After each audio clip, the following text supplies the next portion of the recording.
பண்ணுங்க. ஏன் ஆன் பண்ண மாட்டீங்க ஈஸ்வரிமா? நான் உங்களை கேட்குறேன், எதுக்காக ஆன் பண்ண மாட்டீங்க? ஏன் உங்களுக்கு நெட்டு காசுலாம் யார் கொடுக்குறா? ஃப்ரீயாக கிடைக்குதா உங்களுக்கு? இல்லை கேட்குறேன், ஃப்ரீயாக கிடைக்குதா? நெட்டு காசு யார் கொடுக்குறா? நெட்டுக்கு யார் காசு கொடுக்குறா? யாராவது 5-10 போடுறாங்களா உங்களுக்கு? எதுக்காக நீங்கள் மானிட்டேஷன் ஆன் பண்ண மாட்டீங்க? உங்கள் சேனலில் மானிட்டேஷன் ஆன் பண்ணுங்கள். 2 சேனலுக்கும் மானிட்டேஷன் ஆன் பண்ணுங்கள் ஈஸ்வரிமா. நான் சொல்கிறேன் ஆன் பண்ணுங்கள். எங்கள் மேலே மரியாதை இருந்தால் நீங்கள் மானிட்டேஷன் ஆன் பண்ணுங்கள். ஆன் பண்ணாமல் நீங்கள் லைவ் போடாதீங்க இனிமேல். நான் சொல்கிறேன் ஆன் பண்ணுங்கள். எதுக்காக ஆன் பண்ண மாட்டீங்க? என்ன கிடைக்கிது நம்மளுக்கு இதில்? ஏதோ நம்மளோட நெட்டு காசுக்காவது அந்த காசு பயன்படும். புரியுதுங்களா?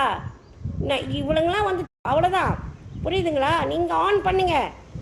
யாருக்காகவும் எதுக்காகவும் இந்த லைவில் வந்து இது பண்ண வேண்டாம். ஏன் அதை செய்ய மாட்டீங்க நீங்கள்? எவ்வளோ எப்படி திருடி தின்னுட்டுருக்கா? எதுக்காக நீங்கள் அதை ஆன் பண்ண மாட்டீங்க? முதல்ல அதை ஆன் பண்ணுங்கள். நானும் இன்றைக்கி என் மகன் சொல்லி அந்த கிஃப்டோட இதெல்லாம் ஆன் பண்ண போகிறேன். நம்மளாம் இந்த மாதிரிலாம் பொழைக்கணும்னு அவசியம் கிடையாது.